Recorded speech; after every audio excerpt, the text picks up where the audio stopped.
बिस्मिल्लाहिर्रहमानिर्रहीम। अस्सलाम वालेकुम नाज़रीन, आप देख रहे हैं प्रोग्राम सिटी एट 10 और मैं हूं आपकी मेज़बान अना यूसुफ। उम्मीद है कि आप सब लोग ठीक ठाक होंगे। जुमे का मुबारक दिन है, आप सभी लोगों को जुमा मुबारक। खुसूसी तौर पर आप लोगों से रिक्वेस्ट ये मैं करती हूँ, हर जुमे के जब भी आप जुमे की नमाज़ का एहतमाम करें, सभी लोगों को अपनी दुआओं में याद रखें। ना जाने किसकी किस टाइम कोई कबूलियत की घड़ी होती है और आपके मुँह से शायद निकली दुआ जो है वो कबूल हो जाए और किसी की ज़िंदगी से बच जाए। तो ज़रूर सभी लोगों को, अपने करीबी लोगों को ज़रूर ख़ास तौर पर अपनी दुआओं का हिस्सा बना के रखें। खैर, हमने आज के शो में जी बातें करनी है बहुत ज़्यादा। कुछ मसाइल डिस्कस करेंगे, कुछ खबरें भी डिस्कस करेंगे, कुछ बात होगी क्रिकेट की बहारों की भी, और उसके बाद जो बाहर ख़ज़ा का मौसम हो जाता है उसकी भी डिस्कशन जो है हम ज़रूर करेंगे। आगाज़ आज की अच्छी बात से।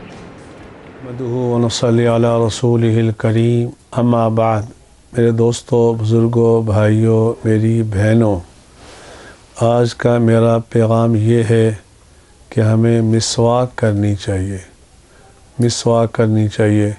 रसूल अकरम सल्लल्लाहु अलैहि व आलिहि वसल्लम ने इरशाद फरमाया, बुखारी की रिवायत है, लौला अन अशुक़ अला उम्मती, अगर मुझे अपनी उम्मत पर मशक्क़त का डर ना होता तो मैं उन्हें हुक्म करता कि इशा की नमाज मुअख्खर करके पढ़ा करो, और मैं उन्हें हुक्म करता हर नमाज के लिए मिसवाक किया करो। मेरे भाइयों, मिसवाक के कई फ़ायदे हैं। जो आदमी मिसवाक करता है, जब उसकी बारी आती है दुनिया से जाने की, तो रूह बड़ी आसानी से निकलती है।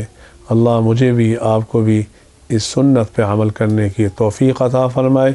व आखिरु दावाना अल्हम्दुलिल्लाहि रब्बिल आलमीन।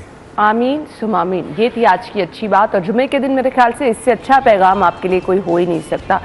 सो नाज़रीन, प्रोग्राम में अब बात होगी कल के मैच की। चौको छक्कों की बहार कज़ाफ़ी स्टेडियम में और मुल्तान सुल्तान की मुसलसल फतह एक बार फिर आपने देखी।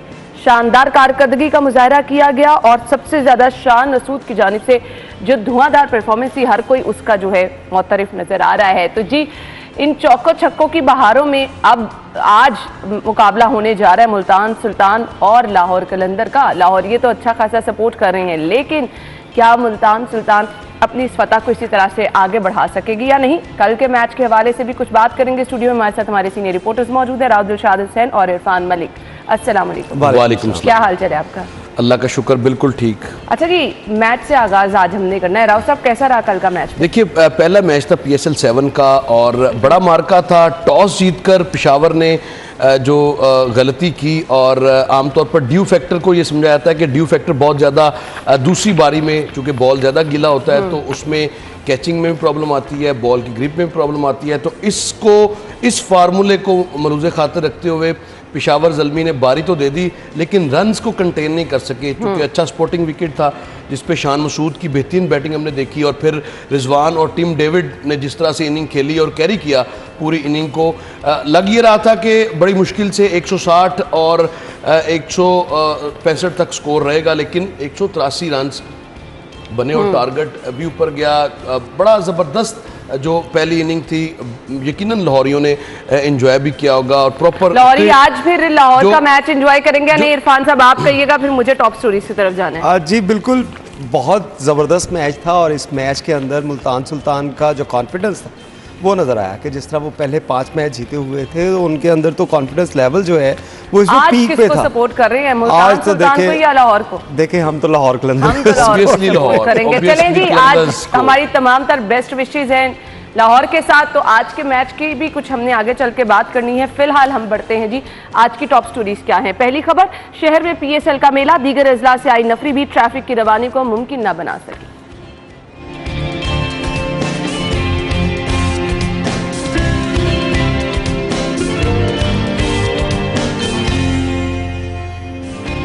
सेहत कार्ड पर इलाज की सहूलतों की हकीकत क्या है, वो भी आपको आज के शो में बताएंगे।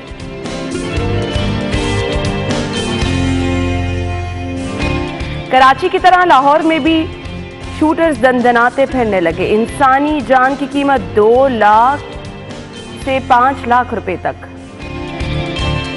एलिवेटेड एक्सप्रेसवे मंसूबा LDA पर भारी।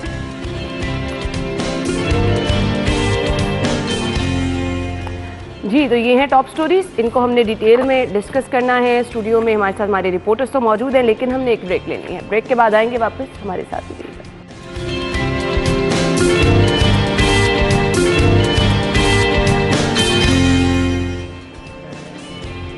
वेलकम बैक नाज़रीन। खबर क्या है जी? खबर यह है ट्रैफिक की रवानी दूसरे अजला से आने वाली नफरी भी मुमकिन ना बना सकी। अब क्या है, मजीद 100 वार्डन तलब किए गए हैं।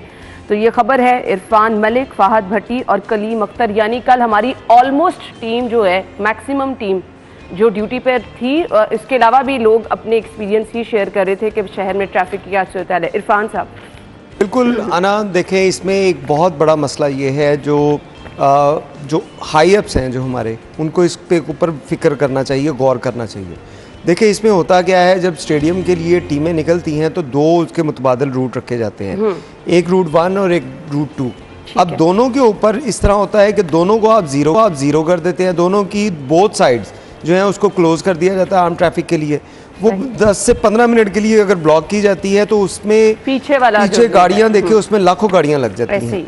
इसमें होना ये चाहिए कि एक साइड के ऊपर ट्रैफिक जो है, आपको पता हो कि किस रूट से हमने लेके जाना है, उसको आप जीरो कर ले। वीवीआईपी मूवमेंट के दौरान उसमें लोग कम जलील होंगे, लेकिन यहाँ पे जो सूरत हाल है इसमें लोगों को इतना ख्वार किया जा रहा है। फिर इसकी हम थोड़ी डिटेल डिस्कस करेंगे। ये पहला मैच नहीं होने जा रहा, हम इन चीजों की एक्सपीरियंस पहले भी कर चुके हैं। इस पे ना तो क्यों हर दफा ही मुकम्मल फेल होते हैं? देखिए इस पे आप ये 100 वार्डन्स की बात कर रहे हैं, आप 1000 वार्डन्स लगा लें फिर भी सूरत हाल आउट ऑफ कंट्रोल ही रहेगी। वो इसलिए कि ये जो सबसे बड़ी नालायकी है ना, जो डिस्कस नहीं होती, वो ये है, वो पीसीबी की नालायकी है।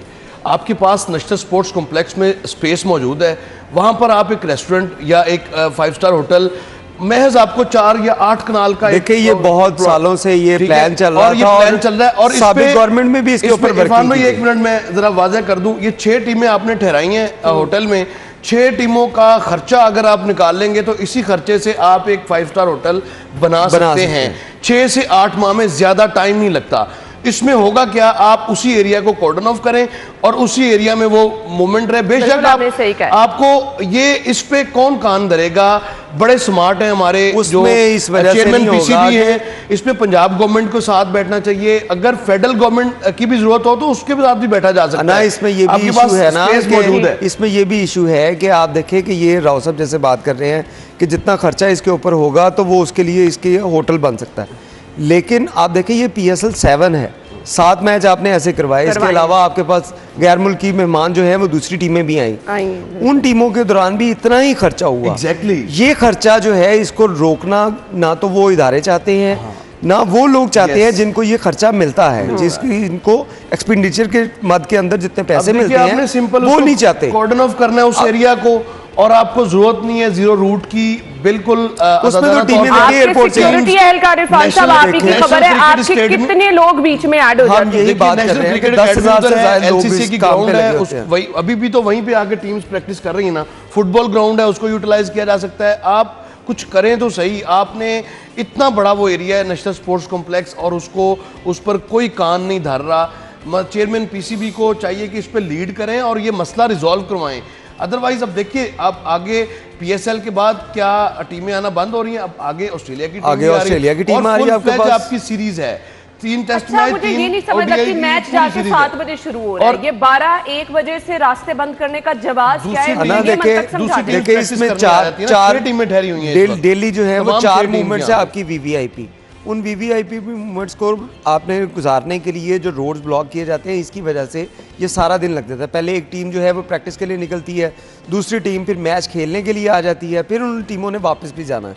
तो इन तमाम टीमों को प्रोटोकॉल देने के लिए, इनको VVIP मूवमेंट देने के लिए, ये सिक्योरिटी देने के लिए इकदाम किए जाते हैं। कल आमिर भाई से भी बार बार ये कह रही थी कि इतना ज़्यादा ट्रैफिक का जाब, मैं 3-4 रास्ते कल, और आमिर भाई कल कहते जी आप ऑल्टरनेट रास्ते से जाएं, जब आपको बता दिया ये रास्ते बंद है, भाई ऑल्टरनेट रास्ते पे भी इतना दबाव होता है कि उसके देखिए उसमें ज्यादा ट्रैफिक। एक और तजवीज़ एक रास्ते होंगे, अगर आप नेशनल स्पोर्ट्स कॉम्प्लेक्स में आपको कोई बहुत बड़ा कोई मसला दरपेश आ रहा है तो आप मेन बुलेवार्ड आपके पास मौजूद है, वहां पर बड़े प्लॉट्स अभी भी खाली हैं जहां पर 5 स्टार होटल बन सकते हैं। वहां पे और 5 स्टार होटल तो आप किसी जगह पे भी मौजूद है, बाहर करना है, बाहर होटल का इशू नहीं है, जितना करीब होगा उतना यही है उतना लोगों को कम सफर करना पड़ेगा। इसके लिए अगर नेशनल स्पोर्ट्स कॉम्प्लेक्स के अंदर होटल बनेगा उसके लिए फिर मामला ठीक होंगे। लेकिन बात वही है कि जिन लोगों ने ये करोड़ों रुपया इनको सिक्योरिटी की मद में, करोड़ों रुपया इंतजामात की मद में जिले इंतजामिया को दिया जाता है, ये लोग नहीं चाहते कि यहाँ पे होटल बन सके। क्योंकि मुझे याद है कि ये साबिक दौरे हुकूमत के अंदर भी फैसला करना है, आप फैसला तो करें। एक ग्रुप है ना लोगों का जो नहीं चाहते, उसकी वजह से पूरा लाहौर जो है वो चौका,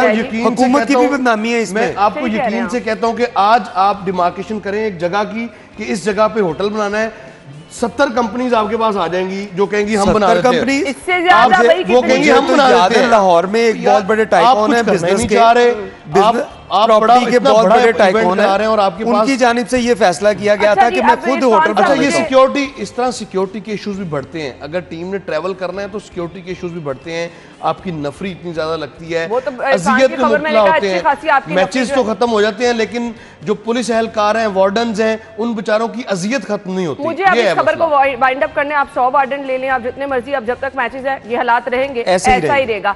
अब मुझे सिक्योरिटी भी हमने वैसे डिस्कस कर ली है, लेकिन मुझे सिर्फ इरफान ये तजवीज़ दे दे, अब जिन लोगों ने हमारी तरह हर रोज दफातर जाना है, स्कूल्स का टाइम तो वैसे ही उन्होंने कर दी है जी कम, लेकिन जिन्होंने दफातर जाना है, अपने कारोबारी मराकज़ जाना है, कौन कौन से रोड ऐसे हैं जहाँ पे वो बिल्कुल सफर ना करें मैच के दिनों में? तो ना मैच के दिनों में आप माल रोड इसके ऊपर सफर ना करें, मेन बुलेवार्ड गुलबर्ग इसके ऊपर सफर ना करें, किनाल रोड जो है इसके ऊपर सफर ना करें, जेल रोड के ऊपर सफर करना करें।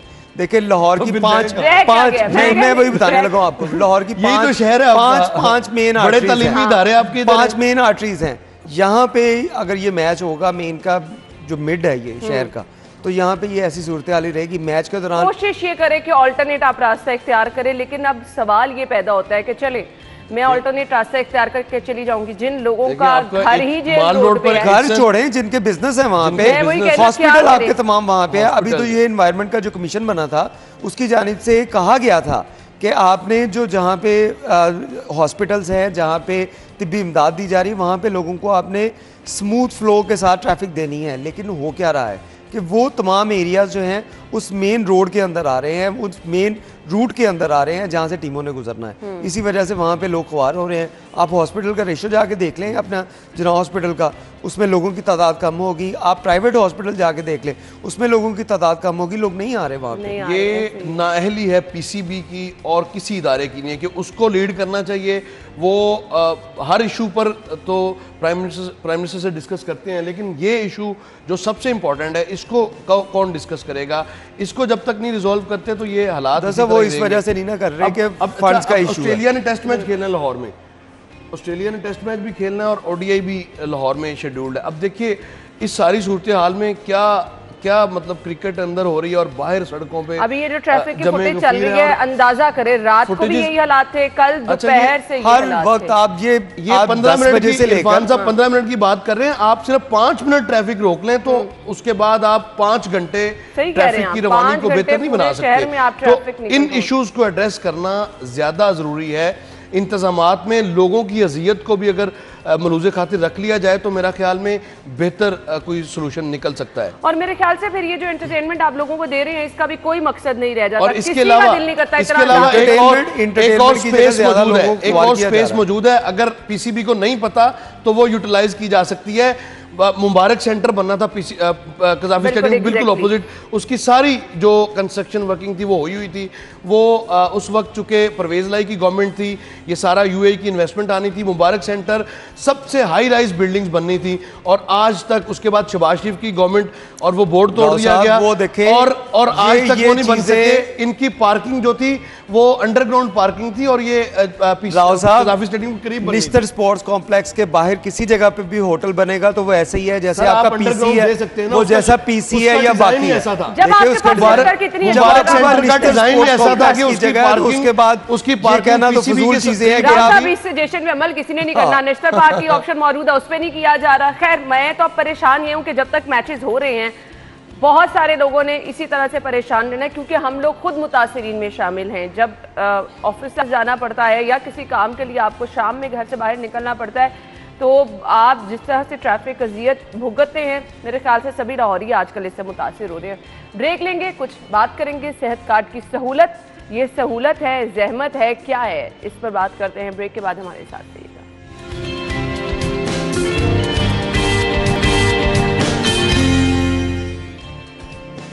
ब्रेक के बाद खुशामदीद। जुल्म की इंतहा हो गई। अवाम को कहा सेहत सहूलियात आपकी दहलीज पर होंगी। सेहत कार्ड का झांसा देकर ये किया गया कि जी सेहत कार्ड पर मरीजा को जान बचाने वाला इंजेक्शन तक नहीं मिल सका। तो इस कार्ड पर तो आप बड़े बड़े ऑपरेशन के दावे कर रहे हैं कि जी आपको फलां ऑपरेशन की सहूलत मिल सकती है।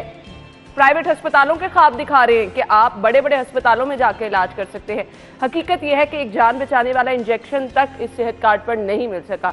राव साहब, देखिए, ये जब इसकी लॉन्चिंग तकरीब थी गवर्नर हाउस में, तो मैंने ये कवर की थी। प्राइम मिनिस्टर ने खिताब किया था और प्राइम मिनिस्टर ने 4 मुख्तलिफ मकातब फ़िक्र से ताल्लुक़ रखने वाले अफराद को ये कार्ड दे के एक सिम्बोलिकली ये किया था और इसको हकीकी मानों में रियासत मदीना का नक्शा है वो उन्होंने खींचा था।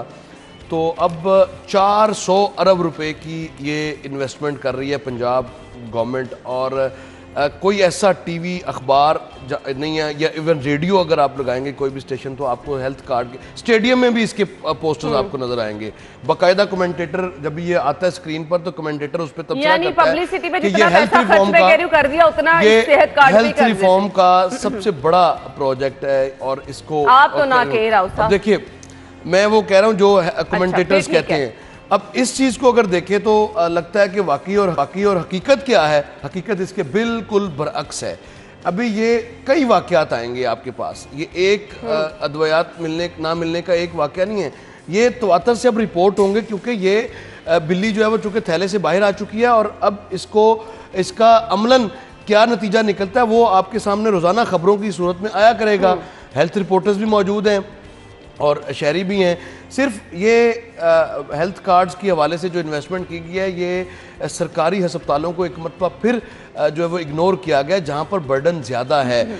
और इसके बाद आप देखेंगे कि ये बिल जो है वो बिल्स बना करेंगे और एक ये तो वो चीजें और गरीब इंसान को ही नहीं पता कि उसके साथ क्या हुआ है।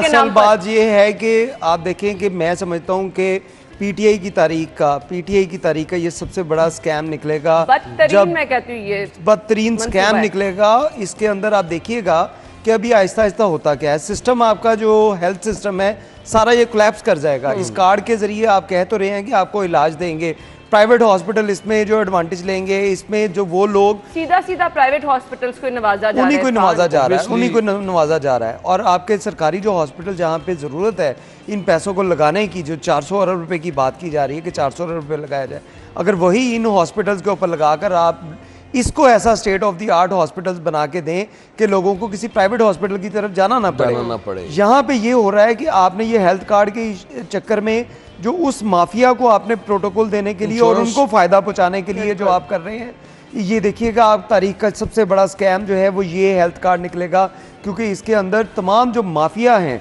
वो इसके अंदर यकजा हो चुके हैं और उसकी वजह से लोगों को अभी तक आप देखिए कोई फैसिलिटी मिलती हुई नजर नहीं आ रही। सरकारी हॉस्पिटल में जिसने जाना है उसको ना तो आप आउटडोर की फैसिलिटीज दे रहे हैं, टेस्ट हो रहे थे बंद हो चुके वो बंद हो, आप उन्होंने उसके ऊपर पैसे लगा दिए हैं। ये सारी चीजें वो MTI एक्ट जो है उसके तहत हो रही हैं कि आपने जहाँ पे हॉस्पिटल्स को प्राइवेटाइज करना है वहीं पे आपने ये कार्ड्स आपने देना है कि लोगों ने जाना वहाँ पे और जाके अपना इलाज करवाएं। लेकिन इसके बरअक्स होगा, लोगों को पहले ही अद्वियात नहीं मिल रही, लोगों को इलाज मालजा की सहूलियात जो हैं वो नहीं मिल रही, टेस्ट आपने करवाने उसके पैसे देने हैं।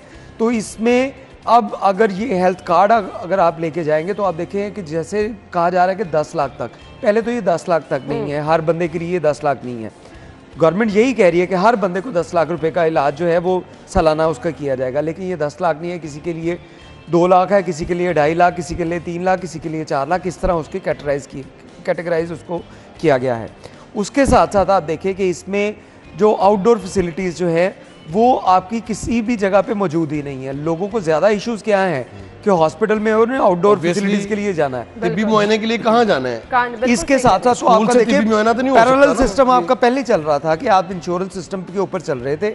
इंश्योरेंस में जो लोग जाते थे उनको अगर किसी ने ऑपरेट करवाना है, किसी ने अपना वहाँ पे एडमिट होना है, उसके लिए वो इंश्योरेंस कार्ड जो थे उसके चल रहे थे। इस गवर्नमेंट ने ये करके कि हर एक को हम ये हेल्थ कार्ड दे रहे हैं, तो ये चीज़ें सारी सिर्फ बयानबाजी की हद तक हैं, पब्लिसिटी स्टंट है, जो आप देखिएगा कि आइंदा सालों में आपको एक ये बहुत बड़ा स्कैंडल नजर आएगा। अब जिसको देखिए बाद में 400 शायद अरब रुपए की इन्वेस्टमेंट है ये, और 400 अरब रुपए से आपने 36 हॉस्पिटल्स में, फी हॉस्पिटल जो 36 अजला में ये बड़े मेगा हॉस्पिटल्स बन सकते थे, हर तरह की फैसिलिटी आप दे सकते थे, और उसके देने के बजाय, और फिर वो आइंदा भी चलनी आप बनाए कई ना, सालों के लिए सेहत बने, कार्ड आप के बनाए ना, सम्राट जो कब कब कैसे कैसे आवाम तक पहुंचते रहेंगे वो तो हम आपसे टाइम टू टाइम लेंगे, लेकिन हमें जरूर तलाश रहेगी किसी ऐसे बंदे की भी जो कहे कि मैंने सेहत कार्ड से फायदा उठाया है। अगर है तो जरूर हमसे राब्ता कर लें जी, हम दिखा दे दुनिया को कि ये वो बंदा है जिसको सेहत कार्ड से फायदा भी हुआ है। ब्रेक लेते हैं, ब्रेक के बाद ज्वाइन करेंगे।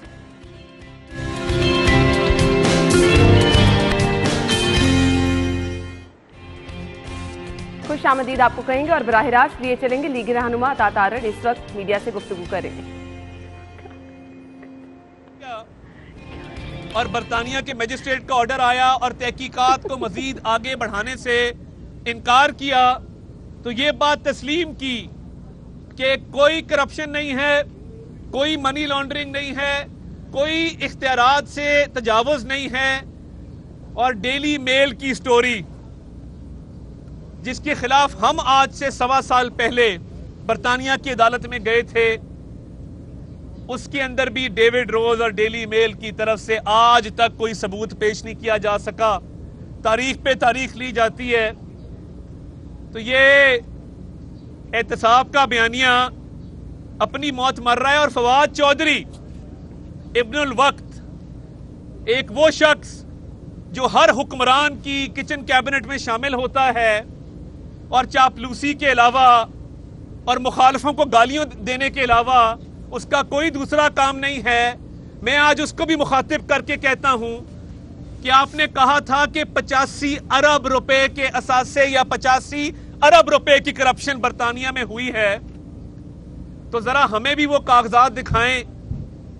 आपके इस भोंडे इल्जाम से लीगी रहनुमा अता तारड़ इस वक्त मीडिया से गुफ्तगू कर रहे हैं, जो कि मनाजिर आपने मुलाहिजा की है। हमारे पास ये 2 खबरें हैं, वक्त कम है और कोशिश करेंगे कि इन दोनों खबरों को डिस्कस कर लें। इरफान, पहले आपसे आ जाते हैं। कराची की तरह लाहौर में भी शूटर्स दंदनाने लगे, इंसानी जान की कीमत 2 से 5 लाख रुपए तक है, क्या वाकई ऐसा है? बिल्कुल, ये पुलिस खुद ऑन कर रही है। पुलिस अच्छा। ने अब तक 26 जो है वो शूटर्स को गिरफ्तार किया, और उन्होंने बताया कि उन्होंने ज्यादा से ज्यादा जो 5 लाख रुपया लिया था। 26 शूटर, तादाद देखें आप कितनी। 26 तो गिरफ्तार हैं और 100 से जायद फरार हैं, और 100 से जायद जो बाहर दंदनाते फिर रहे हैं उनको पकड़ने के लिए अभी टीमें बनाई गई करते हैं हैं। लोग इन्हें। डेफिनेटली देखें, इसमें ये बहुत बड़ा माफिया बनता जा रहा है। जिस तरह कराची में हम सुना करते थे कि लोग शूटर्स की मदद से उनको कत्ल कर दिया जाता है, यही सूरत हाल अब लाहौर में भी होगी। आप देखें MPA बिलाल यासिन के ऊपर हमला शूटर्स ने किया, सहाफी पे कत्ल। वो क्या थी उसकी, शूटर ने क्या डिमांड की?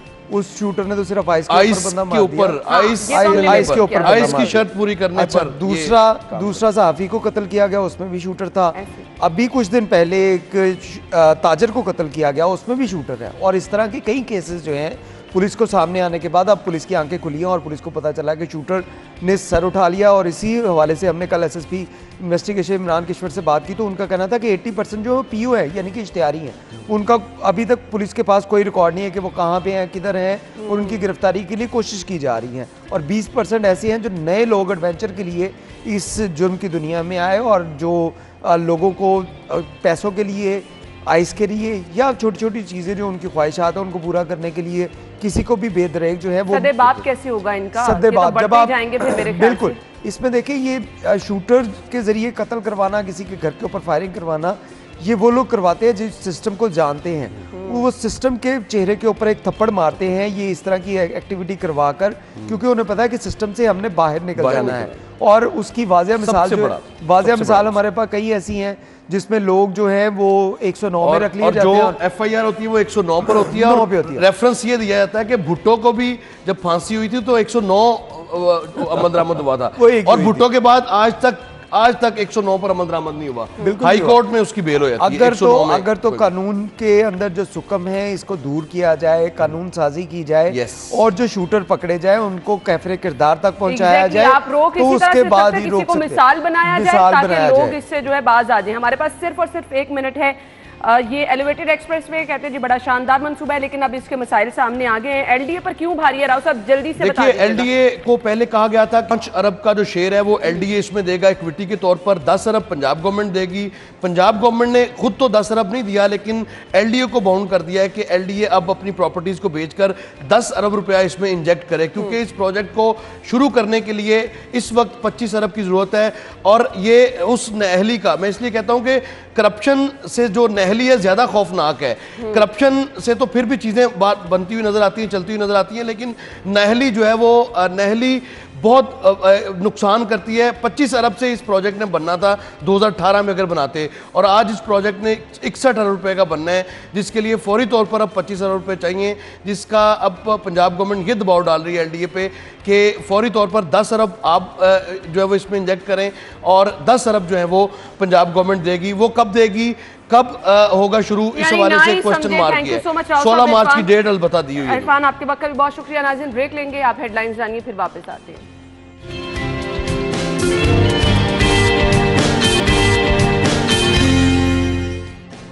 स्टूडियो में खुश आमदीद। प्रोग्राम के हिस्से में जी हम बात करने वाले हैं बेसहारा यतीम बच्चों की कफालत का एक बहुत बड़ा इदारा, बहुत ज़बरदस्त इदारा जिसकी कारकर्दगी क्या है हम अक्सर आपके साथ डिस्कस करते रहते हैं। SOS विलेज, जहां पर बेसहारा और यतीम बच्चों की कफालत तो की जाती है, लेकिन उसकी कुछ डिटेल्स क्या हैं आज के शो में हम डिस्कस करेंगे। किस तरह से उनकी तालीम और तालीम के साथ तरबियत, फिर सेहत सहूलियात, फिर जिस तरह घर का माहौल होता है, आपको बच्चों को हर चीज़ प्रोवाइड करनी पड़ती है, कपड़ों की, खाने पीने की, बहुत सारी ज़रूरियात हैं रोज़मर्रा की जो कि आपने पूरी करनी होती है। और हम आपको SOS विलेज अपने डिफरेंट शोज़ में विज़िट भी करा चुके हैं कि किस तरह से यहाँ पर बच्चों की कफालत की जा रही है, उनका ख्याल रखा जा रहा है। तो आज हम इस पर बात करेंगे। बेसिक हमारा जो फोकस रहेगा तालीम, तरबियत, सेहत, और फिर जब बच्चा पढ़ जाता है फिर एक बड़ी जिम्मेदारी आयद हो जाती है कि माशरे में उसका एक मकाम होना चाहिए, कुछ पॉजिटिव रोल अदा करना चाहिए। फिर अगर बच्चियां हैं तो उनकी शादी एक बड़ा जो है वो रिस्पॉन्सिबिलिटी होती है। तो आज के शो में हम डिस्कस करेंगे। हमारे साथ हमारी जो मेहमान मौजूद है, तारुफ आपके साथ कराना चाहूँगी। नेशनल डायरेक्टर SOS विलेज सबा फैसल साहिबा ने हमें ज्वाइन किया है। खुश आमदीद कहेंगे। अस्सलाम वालेकुम। वालेकुम सलाम। Thank you so much, welcome, बहुत बहुत शुक्रिया आपके वक्त के लिए। बहुत शुक्रिया जी हमें यहाँ इनवाइट करने का, और एज़ यू हैव मेंशन्ड कि बड़ा नोबल कॉज है ये। बेसहारा और यतीम बच्चों की कफालत करना एक बहुत ही इम्पॉर्टेंट पोर्शन है हमारी लाइफ में। हर एक इंसान को ये सहूलत दी जाती है कि वो करे, आगे आए और इस काम में हमारे साथ। आई थिंक अल्लाह ताला ने ना कुछ अपने स्पेशल लोग खुद से सिलेक्ट कर लिए होते हैं इस तरह के कामों के लिए। बिल्कुल तो आप सही कह रही हैं। ये मेरे ख्याल से किसी का वो नहीं होता, अल्लाह ताला ने जब जिसको सिलेक्ट कर लिया है उसके ज़िम्मे ये जिम्मेदारी लग जाती है, और बड़े अच्छे तरीके से बहुत सारे लोग ऐसे हैं जो ये जिम्मेदारी निभा रहे हैं। बेसिकली आइडिया है क्या SOS विलेज का, ये बताइएगा। सो SOS विलेज पाकिस्तान 1975 में पाकिस्तान में हमने अपना क़याम किया। बेसिकली हमारा जो इदारा है वो इंटरनेशनल चैप्टर है हमारा SOS इंटरनेशनल, उससे मुंसलिक है। लेकिन पाकिस्तान में हमारी अपनी लोकल प्रेजेंस है, हम रजिस्टर्ड हैं सोशल वेलफेयर डिपार्टमेंट के साथ। सो 1975 में हमारी माशाल्लाह जो प्रेसिडेंट हैं, जो अभी भी हमारी प्रेसिडेंट हैं, मिसेस सुरैया अनवर, उन्होंने ये आइडिया किया कि SOS village, children's villages Pakistan develop होने चाहिए। बेसिक इसके पीछे जो एक की है या जो एक कॉन्सेप्ट है वो ये है कि जितने भी बेसहारा और यतीम बच्चे हैं उनकी हम कैसे कफालत करें। और हमारा मॉडल बहुत डिफरेंट है और मॉडल्स के से। हमारे मॉडल में एक घर मुयस्सर होता है, एक जैसे हम लोग आपस में एक घर में रहते हैं, माशाल्लाह बच्चे होते हैं, लोग आ रहे हैं जा रहे हैं, पूरी फैमिली सेटअप होता है। तो वही एक मॉडल है, और हमारा जो मोटो है वो भी है to provide a loving home for every child. तो एक घर का समा होता है, एक मदर होती हैं, 8 से 10 बच्चे होते हैं, और वही नॉर्मल ज़िंदगी एक गुजार रहे होते हैं। तो ये हमारा बेसिक कॉन्सेप्ट है। अच्छा, बड़ा ज़बरदस्त कॉन्सेप्ट है कि आपने यतीम बच्चों की कफालत तो कर ही रहे हैं, उनको ये नहीं मिस करा रहे कि बच्चे ये सोचें कि हमारा कोई घर नहीं है, हमारे बहन भाई नहीं हैं, हमारी माँ नहीं है, मतलब प्रॉपर एक घर का माहौल दिया जाता है। तो इस घर में जो बच्चे रह रहे हैं, जो मदर उनकी टेक केयर कर रही हैं, तमाम वो घर वाला माहौल ही होता है, खुशी से सब लोग रहते हैं, जैसे नॉर्मली बच्चे उठ के स्कूल जाते हैं, घर में फिर वापस आके जो एक्टिविटीज़ होती हैं सेम वही है? बिल्कुल अना, आपकी बात दुरुस्त है। आप समझें कि जो हमारा एक विलेज होता है, कंपाउंड होता है, उसमें 10 से 15 घर होते हैं, इंडिपेंडेंट घर होते हैं, 2 बेडरूम 2 बाथ, एक लाउंज, किचन, जैसे आम एक घर होता है, छोटा सा यूनिट। उस घर की सरबराह एक मदर होती हैं। उसी तरह डेली लाइफ चलती है, सुबह बच्चे उठते हैं, माँ नाश्ता तैयार करती है, वो करते हैं, स्कूल जाते हैं, वापस आते हैं, अपना होमवर्क करते हैं। सो आप समझें कि एक जिंदगी का उसी तरह वो चल रहा है। जितने भी बच्चे वहाँ पर मौजूद हैं उस घर में, 8 से 10 जो बच्चे होंगे, वो कुछ नेचुरल सिबलिंग्स होते हैं, बहन भाई होते हैं, कुछ और भी होते हैं जो भी उस घर के बच्चे होते हैं।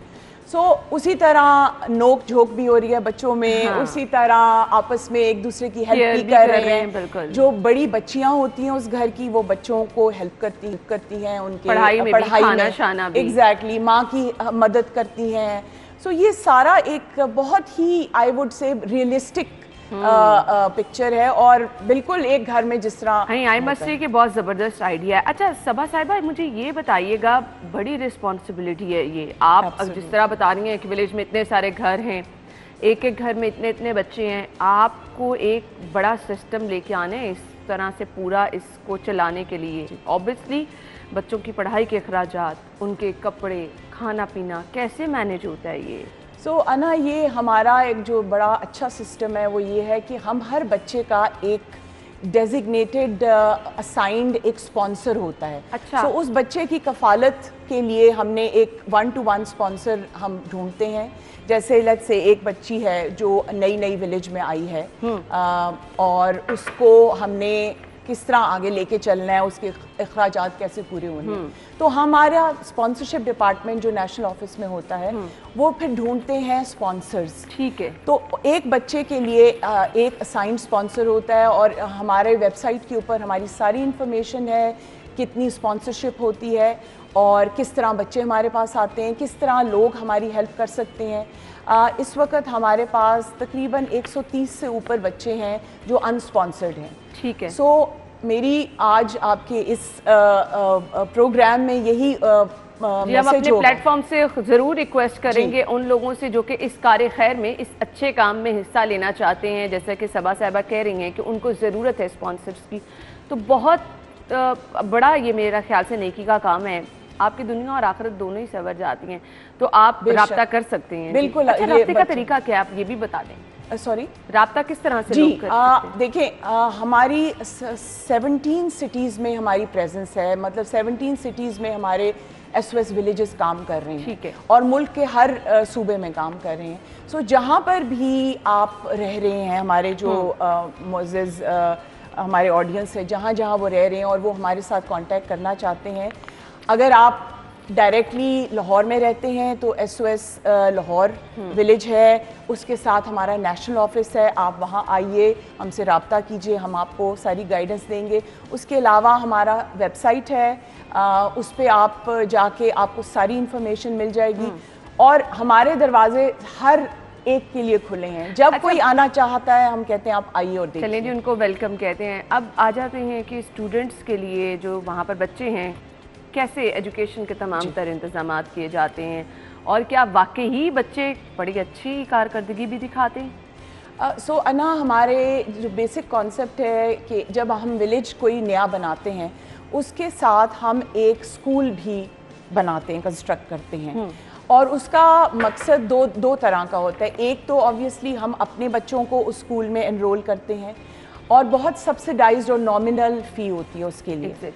बट ज़्यादा मकसद ये होता है कि जो कम्युनिटी के अंडर प्रिविलेज बच्चे हैं वो भी इससे फ़ायदा उठाएं, क्योंकि एक जो स्कूल बनता है या वो 500 बच्चों के लिए बनता है या वो 1500 बच्चों के लिए बनता है, डिपेंडिंग कि हमारे पास एरिया कितना है।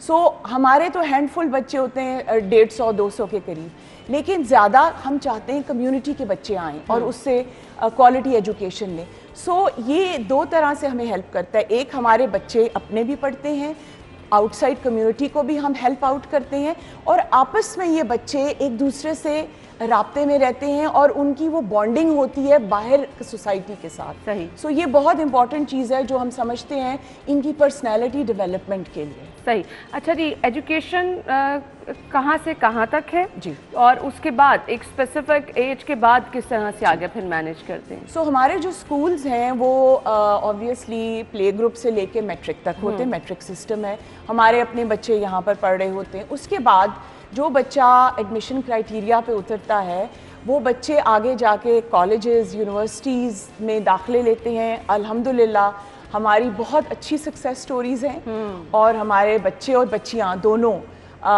Doctors, army officers, bankers, business, इन सारी फील्ड्स में जाते हैं। ऑब्वियसली सारे बच्चे नहीं ये कर सकते, लेकिन मैं कहती हूँ अल्लाह का बहुत बहुत शुक्र है कि हम जिस आइडिया को लेके निकले हैं उससे हम बहुत ज़्यादा बच्चों को ये उम्मीद की किरण देते हैं। और बच्चे जब हमारे पास से अपनी एजुकेशन कंप्लीट कर लेते हैं तो हमारे पास लड़के जो होते हैं कुछ अरसा रह के उनके लिए हम जॉब्स ढूंढते हैं।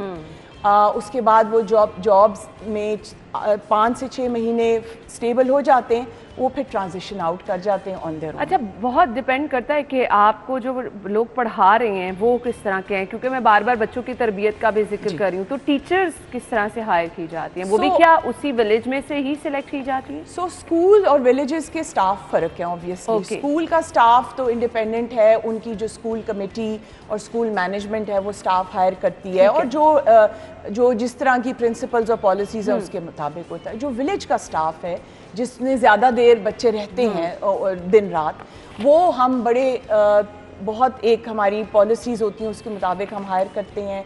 उनकी ट्रेनिंग हर साल नेशनल ऑफिस की तरफ से ट्रेनिंग होती है, ऑन द जॉब ट्रेनिंग जो हमारी विलेज डायरेक्टर्स हैं वो कर रही होती हैं।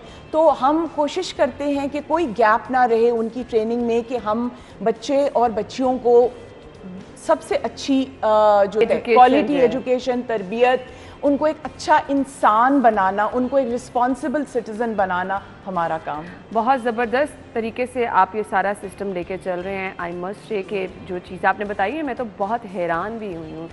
सो thank you so much, good luck. बिलाशुबा ये एक बहुत बड़ा काम है, इसमें जैसा कि रिक्वेस्ट भी ये की है कि जो लोग हिस्सा लेना चाहते हैं वो रब्ता भी कर सकते हैं। मैसेज क्या देखने वालों को देंगी आप? अना, मेरा मैसेज ये है कि सबसे पहले बहुत शुक्रिया हमारी जितनी भी ऑडियंस है जो हमें देख रही है, जो हमें हमारे सपोर्टर्स और डोनर्स हमें सपोर्ट करते हैं, सबसे पहले उनका बहुत शुक्रिया। और प्लीज़ आगे रमज़ान आ रहा है, प्लीज़ हमें विज़िट कीजिए, हमें ज़कात, अतियात, खैरात, हर चीज़ आप दे सकते हैं, और ये मेरा मैसेज है। थैंक यू सो मच, बहुत बहुत शुक्रिया, गुड लक। इसी तरह से इस कार्य खैर में आप भी आगे आगे बढ़ते रहें, और बहुत सारे यतीम बच्चों की कफालत यहाँ पे हो रही है। मेरे ख्याल से इससे बड़ा काम कोई हो भी नहीं सकता। थैंक यू सो मच, बहुत बहुत शुक्रिया। नाज़रीन, हम एक ब्रेक की तरफ जाएंगे, ब्रेक के बाद ज्वाइन करेंगे, हमारे साथ रहिएगा।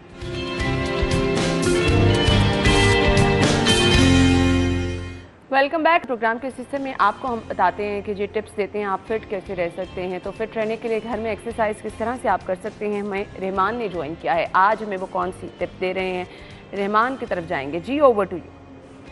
अस्सलामुअलैकुम, मैं हूं रहमान अब्बास, आपका लाइफ कोच, आपको चेंज करने के लिए, आपको फिट करने के लिए और आपकी सेहत का ख्याल रखने के लिए, क्योंकि एक हेल्दी लाइफस्टाइल टिप आपकी लाइफ चेंज कर देता है। जब आपको डॉक्टर बताता है तो तब हमें बहुत अच्छी समझ आती है। तो ये सारे अवेयरनेस मैसेजेस, प्रोग्राम्स सिर्फ इसीलिए कि आवाज़ वहाँ तक पहुँचे जहाँ लोगों को नहीं पता और नॉलेज नहीं है खुद का ख्याल रखने के लिए। अब इशू ये है, आज का टॉपिक भी ये है कि हमारे पास टाइम कम है लेकिन हम कैलोरीज ज़्यादा बर्न करना चाहते हैं, तो उसको कैसे बर्न करें।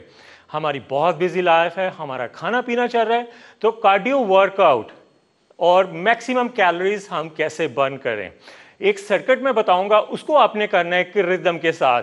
ये कोई दिल रखने वाली बात नहीं है, ये इफेक्टिव एक्सरसाइज है, क्लाइंट को बताया भी, इंटरनेशनली भी आप देखेंगे तो प्रॉपर इसकी एक साइकिल, एक सर्किट है। तो चलें, वार्म अप आपने कर लिए, वो प्रोग्राम आपको पता है। अब वार्म अप में कुछ एक्सरसाइज आप योगा भी ले सकते हैं, डिफरेंट मूव भी आप ले सकते हैं। जैसे फॉर एग्जांपल सिंपल सा एक वार्म अप एक्सरसाइज बता देता हूं। स्ट्रेट आर्म करें और देन इसको रोटेट करें, 1 2 3 4। इसमें आर्म्स कोर मूवमेंट आपके वार्म अप होना शुरू हो जाए।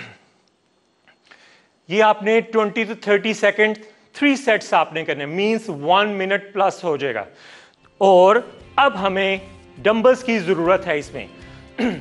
अब अगर डंबल्स नहीं है तो पानी की बॉटल्स भी चल सकती हैं। तो चलें, मैं डंबल्स लेता हूं। वैसे मैंने लाइट रखे हैं डंबल, क्योंकि मैं बोलना भी है, बातें भी करनी है, आपको समझाना भी है। तो इतना वेट जितना हम उठा सके, कोई ज़्यादा नहीं, किलो भी चलेगा, नहीं तो पानी की बॉटल चलेगी, जो सबसे आसान है, अवेलेबल है। ओके, फर्स्ट एक्सरसाइज, ये एक्सरसाइज विदाउट ब्रेक चलेगी, वो मैं साथ साथ बोलता जाऊंगा। लेस कैलोरीज जो हम फूड नहीं खाते, हम मैक्सिमम कैलोरीज फूड खाते हैं, तो उसको बर्न करने के लिए, ताकि हम शॉर्ट टाइम में खुद को ज़्यादा फिट रख सकें। फर्स्ट एक्सरसाइज, स्ट्रेट आर्म, पाँव आपने वाइड करने हैं, इस बात का ख्याल रखना है। कोर आपका tight, chest up lift, arms tight, then right and left move 15 each side, 1 2 3 4 5 6 7, 15 each side करने, मीन्स 30 की कैलकुलेशन आपने करनी है। सेकेंड एक्सरसाइज, आपने मूव करना है पंचिंग। आप पानी की बोतल, आप इसको विदाउट वेट हम स्टार्ट करते हैं। इसको अभी मैं नीचे रखने लगा विदाउट वेट, क्योंकि वेट ज़्यादा हो जाएगा। पानी की बोतल आप बाद में ऐड कर सकते हैं।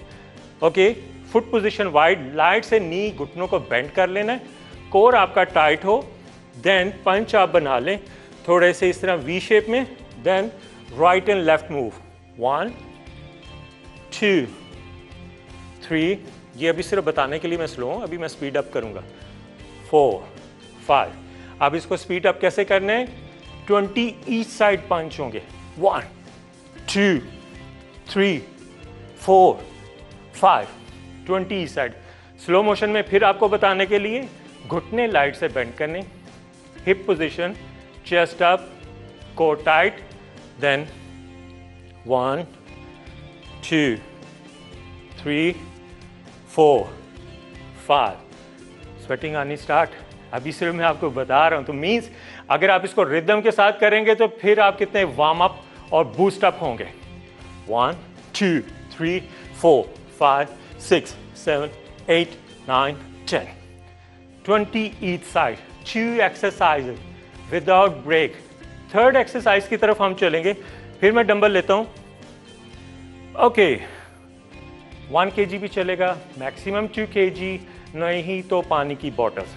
Okay, front position, then lateral up, 1 2 3 4 5 6 7 8 9 10, 3 exercises. ये shoulder toning, arms toning workout है। अब उसके बाद हमें सिंगल डंबल की जरूरत पड़ेगी। फुट पोजीशन वाइड, जितना इजी मैक्सिमम वाइड कर सकते हैं। डंबल्स को इस तरह ग्रिप कर लें, जितना मर्जी आप कंफर्टेबल हैं। देन डाउन, 1 2 3 4 5 6 7 8 9 10, 15 करने हैं। ये 10 सिर्फ मैं आपको बताने के लिए कर रहा हूं। ये एक्सरसाइज आपने एक सर्किट में करनी है। First exercise, then switch second, then switch third, then fourth, 10 second break, then 3 to 4 sets आपने करने। मैक्सिमम कैलोरीज 200 to 300 कैलोरीज आपकी बर्न होगी। इसको कहते हैं कार्डियो वर्कआउट। शॉर्ट टाइम में कैलोरीज बर्न करनी है, स्पीड करनी है, टोन अप करना है, परफेक्ट सर्किट ट्रेनिंग। इसको आप करें, मुझे फीडबैक दें, क्योंकि आपके फीडबैक की हमें बहुत ज़रूरत है। और अगर कोई आप ट्रेनिंग टिप प्लान आप चाहते हैं, तभी मुझे मैसेज करें, इंशाल्लाह ज़रूर हेल्प करेंगे, क्योंकि हम चाहते हैं आपकी जी। सेहत अच्छी रहमान हो। हमारे साथ मौजूद थे, टिप्स बता रहे थे कि घर में आपने एक्सरसाइज कैसे करनी है। ब्रेक के बाद प्रोग्राम में आपको एक बार फिर से खुश आमदीद कहेंगे, और प्रोग्राम के इस हिस्से में हम आपको बताने वाले हैं आज के भाव क्या हैं, सब्जियों के रेट क्या हैं। तो हमारे साथ हसनैन मौजूद है इस वक्त बाहर मार्केट से। जी हसनैन। सब्जी मंडी में सब्जियों की कीमतों में मामूली उतार चढ़ाव देखने में आया है, जबकि जो सरकारी नरखनामे हैं और ओपन मार्केट में फ़रोख्त होने वाली सब्जियों की कीमतों में भी तजाद देखने में आया है। आलू कच्चा नया सरकारी कीमत जी 29 रुपये फ़ी किलो है, लेकिन ओपन मार्केट में 35 रुपये फ़ी किलो में फ़रोख्त हो रहा है।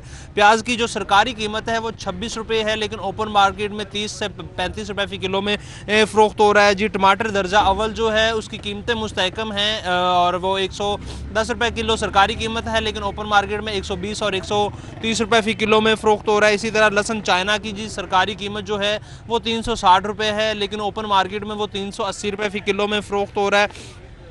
धनिया की जो सरकारी कीमत है जी वो 42 रुपये है, लेकिन ओपन मार्केट में 50 रुपये फ़ी किलो तक फ़रोख्त हो रहा है। इसी तरह अदरक चाइना की जो कीमतें हैं वो मुस्तहकम है, सरकारी कीमत 220 रुपये, लेकिन ओपन मार्केट में 240 और 250 रुपये फ़ी किलो तक फ़रोख्त हो रही है। इसी तरह खीरा फार्मी की जो कीमतें हैं जी सरकारी कीमत 47 रुपये, लेकिन ओपन मार्केट में 55 और 60 रुपये फ़ी किलो में फ़रोख्त हो रहा है। मेथी की सरकारी कीमत जो है वो 60 रुपये है, ओपन मार्केट में वो 65 और 70 रुपये फ़ी किलो में फ़रोख्त हो रही है। इसी तरह बैंगन की जो सरकारी कीमत है जी 83 रुपये है, लेकिन ओपन मार्केट में वो 100 रुपये फ़ी किलो तक फ़रोख्त हो रहा है। फूल गोभी की सरकारी कीमत 62 रुपये है, ओपन मार्केट में 65 और 70 रुपये फ़ी किलो में फ़रोख्त हो रही है। इसी तरह अगर शलजम की बात की जाए तो सरकारी कीमत जी 37 रुपये है, ओपन मार्केट में 40 और 42 रुपये फ़ी किलो में फ़रोख्त हो रहे हैं। सब्ज़ मिर्च जो सब्ज़ मिर्च दर्जा अव्वल है 155 रुपये उसकी सरकारी कीमत है, ओपन मार्केट में 165 और 170 रुपये फ़ी किलो में फ़रोख्त हो रही है जी। शलजम की सरकारी कीमत 37 रुपये है, ओपन मार्केट में ठीक है। थैंक यू हसनैन, आपने हमें सब्जियों की कीमतें बताई। आई होप के लोगों को घर बैठे थोड़ी सी आसानी हो जाएगी। इसी के साथ ही प्रोग्राम का वक्त खत्म हुआ है। अपना ख्याल रखिएगा, कल मुलाकात होगी आपसे सेम टाइम पर। इजाज़त दीजिए, अल्लाह हाफ़िज़।